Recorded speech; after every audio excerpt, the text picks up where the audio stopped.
Paz do Senhor, irmãos, mais um domingo estudando os Salmos. Hoje teremos o Salmo número 91, junto com o Salmo 23. Ele é um salmo muito apreciado pelos evangélicos, não apenas pela mensagem que traz, mas em alguns lugares, alguns adesivos, alguns lares, a gente encontra a Bíblia aberta ou a reprodução do salmo, como se ele sozinho, por si só, tenha um poder especial. Mas ele é um salmo maravilhoso, sem ter esse aspecto místico. É a verdade que ele traz que o torna tão especial. Vamos ler juntos? Salmo 91, verso 1 em diante. Aquele que habita no esconderijo do Altíssimo, à sombra do Onipotente descansará. Direi do Senhor, Ele é o meu Deus, o meu refúgio, a minha fortaleza, e nele confiarei, porque ele te livrará do laço do passarinheiro e da peste perniciosa. Ele te cobrirá com as suas penas, e debaixo das suas asas estarás seguro. A sua verdade é escudo e broquel. Não temerás espanto noturno, nem seta que voe de dia, nem peste que ande na escuridão, nem mortandade que assole ao meio-dia. 1000 cairão ao teu lado e 10.000 à tua direita, mas tu não serás atingido. Somente com os teus olhos olharás e verás a recompensa dos ímpios, porque tu, ó Senhor, és o meu refúgio. O Altíssimo é a tua habitação. Nenhum mal te sucederá, nem praga alguma chegará à tua tenda, porque aos teus anjos dará ordem a teu respeito, para que te guardem em todos os teus caminhos. Eles te sustentarão nas suas mãos, para que não tropeces com o teu pé em pedra. Pisarás o leão e a serpente. Calcará aos pés o filho do leão e da áspide. Porque tão encarecidamente me amou, também eu o livrarei. Pô-lo-ei num alto retiro, porque conheceu o meu nome. Ele me invocará e eu lhe responderei. Estarei com ele na angústia.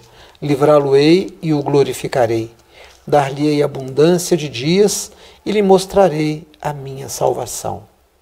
Amém.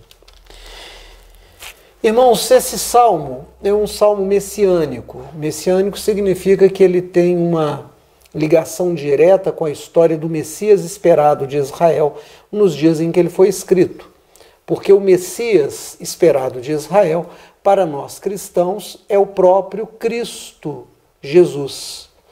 A palavra Cristo significa aquele que tem a unção, que recebeu a autoridade, aquele que vem de Deus como seu representante único, operando segundo o seu poder o livramento e a salvação do seu povo.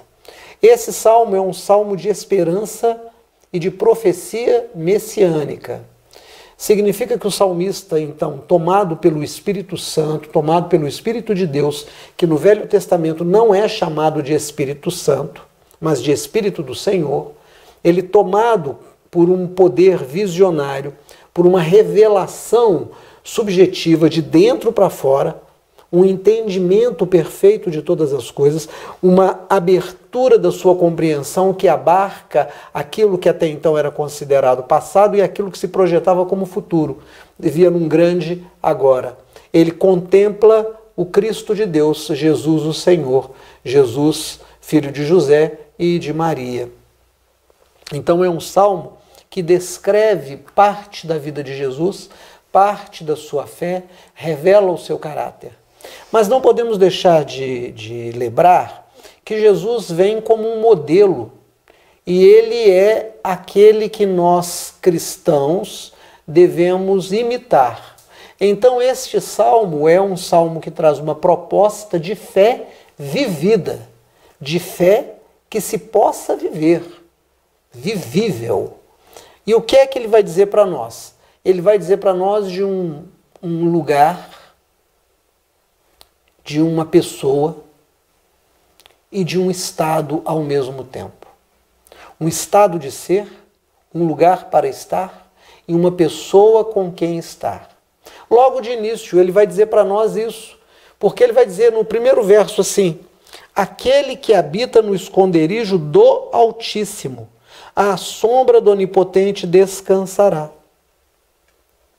habitar no esconderijo do Altíssimo. Nós temos aqui uma figura de linguagem que propõe enxergar Deus nos moldes de uma pessoa, como tendo uma massa física, um corpo, um lugar onde ele fique e onde aqueles que nele têm a sua esperança e com quem tem aliança possam ir encontrar com ele. E uma luz se projeta sobre ele e faz com que haja uma sombra que traz descanso. Então é uma figura de linguagem, é uma poesia aí. Temos que entender que Deus não é uma pessoa. Eu já tive a oportunidade de falar sobre isso. Essa é uma forma que a mente humana limitada tem de conceber este ser divino para com ele nos relacionarmos. A Bíblia também vai nos dizer que o Deus invisível tem imagem perfeita na pessoa de Jesus. A gente vai encontrar isso lá em Colossenses, no capítulo número 1. Ele é a imagem do Deus invisível. Então veja, o Deus invisível, que não pode ser visto, é reconhecido na figura humanizada de Jesus de Nazaré. Por isso que Paulo vai dizer que não há outro mediador, outro que esteja no meio entre Deus e os homens, senão Cristo Jesus, homem, porque ele faz para si uma imagem, cria para si uma personalidade, tem em si um nome que ele revela, mas nos dias que o Salmo 91 é escrito, ainda não havia. Então, há apenas uma poesia. Podemos refletir que o esconderijo do Altíssimo não é um lugar propriamente dito, mas é o próprio Altíssimo. Por isso é que eu disse no começo, um lugar, uma pessoa e um estado. Então o próprio Deus é o ser que está ali, mas é o lugar para onde a mente compreensiva e ampliada pela ação do Espírito Santo faz com que essa pessoa possa se projetar. E aí algumas verdades surgem aqui. A primeira verdade é que você vai esquecer que isso daqui é um corpo ser. Não, isso aqui não é um corpo ser. A massa que você pega, que tem braço, que tem perna, que tem boca, que tem orelha, não é um corpo ser. É um corpo veicular. É um corpo onde você se transporta. É um avatar. Porque o seu ser essencial, o seu ser verdadeiro, que a Bíblia vai chamar de parte espiritual, espírito e alma, e os dicotomistas vão dizer que é a mesma coisa, os tricotomistas vão falar que são partes separadas, é esse que vai de encontro a Deus num esconderijo que é o próprio Deus.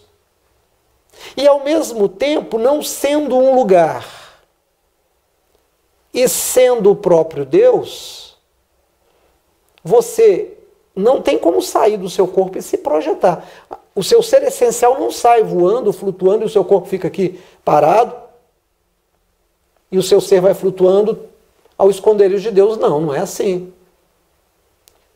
Você se projeta pelo seu entendimento. Você percebe que existe em Deus, que o universo existe em Deus, que Deus acolhe em si todas as coisas, é todas as coisas sendo. E é essa percepção que nos dá esse estado de bem-estar, nos dá este estado de beatitude, de santidade, de pacificação da alma. Quando a Bíblia vai nos ensinar dizendo assim, na vossa paciência possuireis a vossa alma. Não é paciência no sentido de aguentar a amolação continuamente sem explodir. Não é suportar o sofrimento, mas é a pacificação. Talvez a melhor tradução seria na vossa pacificação, na pacificação do vosso entendimento, possuireis, ganhareis, controlareis a vossa alma. Então, de repente você percebe a finitude de todas as coisas. Tudo passa. Você olha para trás e percebe quantos existiram antes de você. Olha para o seu lado e vê quantos já estão partindo. Você olha e vê a marca do tempo, a marca da doença. Você ouve a notícia do crime, você percebe a marca do acidente. Você percebe essas pessoas já ali, passando. E você olha para o espelho do tempo e percebe que isso tudo que foi e que está sendo, que eu citei agora, é o seu caminho. Nesse momento, se você tem essa mente ampliada para entender que Deus é todas as coisas e que você já é em Deus e que Deus te acolhe porque Ele nunca deixou de estar com você, você que não percebia, daí a angústia dos muitos sofrimentos, das muitas buscas, dos muitos desencontros, você se pacifica. Aí você encontra um descanso tão refrescante no entendimento da eternidade que Deus é e que Ele passa para você nele, que é como se você descansasse à sombra de um Deus que tivesse uma massa física e um corpo. Você sai do sofrimento de um sol causticante, de ignorância, que fazia a angústia e o sofrimento estarem colados em você, e você se entrega todo ao entendimento de que em Deus há perfeição, em Deus há paz, e que você já está nele, e que nele você encontra a sua perfeição e a sua paz. Você pacifica o seu entendimento. Essa é a proposta do verso número 1. Quando ele vai dizer, aquele que habita no esconderijo do Altíssimo, à sombra do Onipotente descansará. Você descansa. Você descansa, não tem como não descansar. Você descansa da luta pelo pão de cada dia. Você descansa da luta pela aquisição de patrimônio. Você descansa da luta contra o envelhecimento, do medo da doença, do infortúnio, do crime, do acidente. Você descansa em Deus, porque você se vê em Deus. Você não vai encontrar Deus, você já está em Deus. E ele continua dizendo aqui, direi do Senhor, Ele é o meu Deus, o meu refúgio, a minha fortaleza, e nele confiarei. Essa tradução não é tão boa como algumas outras, e talvez vocês que me ouvem e que me assistem tenham aí com vocês. Porque é uma tradução que diz, direi ao Senhor, e não direi do Senhor. Porque eu posso dizer de alguém alguma coisa que não é verdade. Eu tenho interesse e eu digo para uma outra pessoa algo de alguém. No caso de Deus, eu posso dizer para irmãos da mesma fé como eu entendo Deus de uma maneira gloriosa, linda, poderosa, de como é importante me sujeitar a Ele, de como eu me sujeito à Sua palavra, à Sua vontade. E essas pessoas não têm como aferir isso. Isso é quando eu falo do Senhor. Quando eu digo do Senhor. Mas quando eu digo ao Senhor, Ele vê o meu coração, Ele conhece a minha vida. Ele sabe da minha integridade e da integridade do que eu estou dizendo. Então a melhor tradução é essa que diz, direi ao Senhor. Porque o salmista aqui falando de Jesus, ele se entende, ele e o Pai são um. João 17, ele entrou no esconderijo do Altíssimo. Pai, que eles, os meus discípulos, teus filhos, teus discípulos, sejam um. Como eu contigo sou um.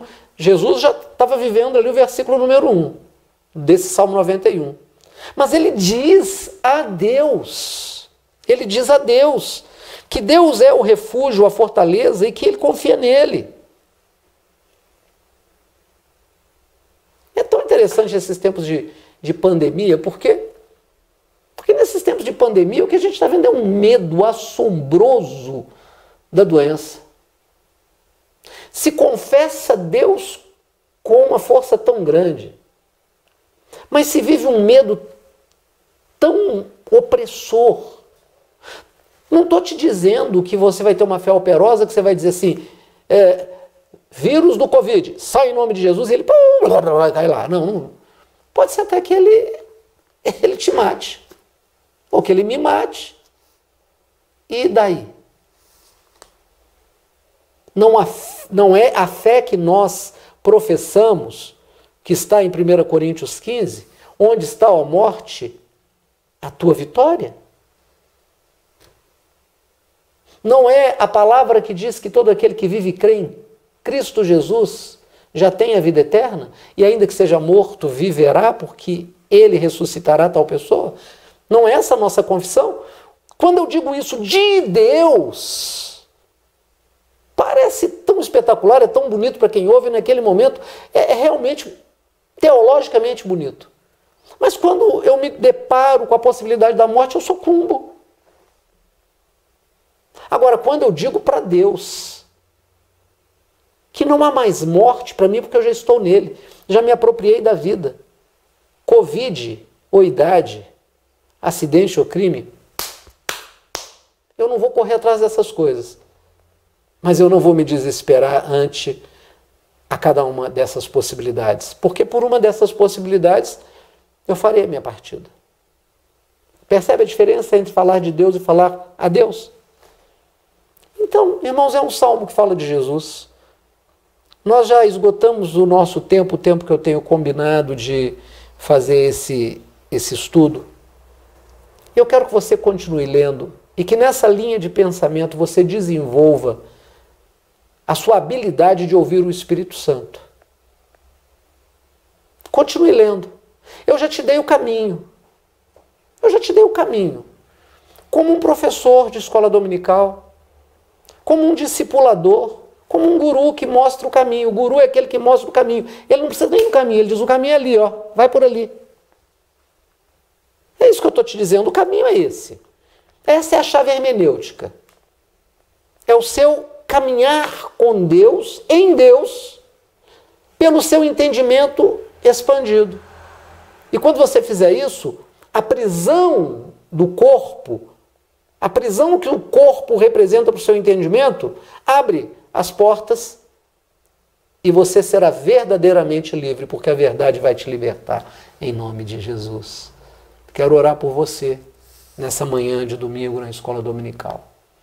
Pai querido, no nome santo de Jesus, que esse meu ouvinte, essa pessoa que me assiste, possa ter um entendimento por tua graça e misericórdia e possa já se perceber em ti perfeito, vivo para sempre, pelo sacrifício de Cristo Jesus, nosso Senhor, mediador entre tu, ó Deus, e nós, que temos tido o privilégio de crer no Evangelho e nos entendermos teus filhos.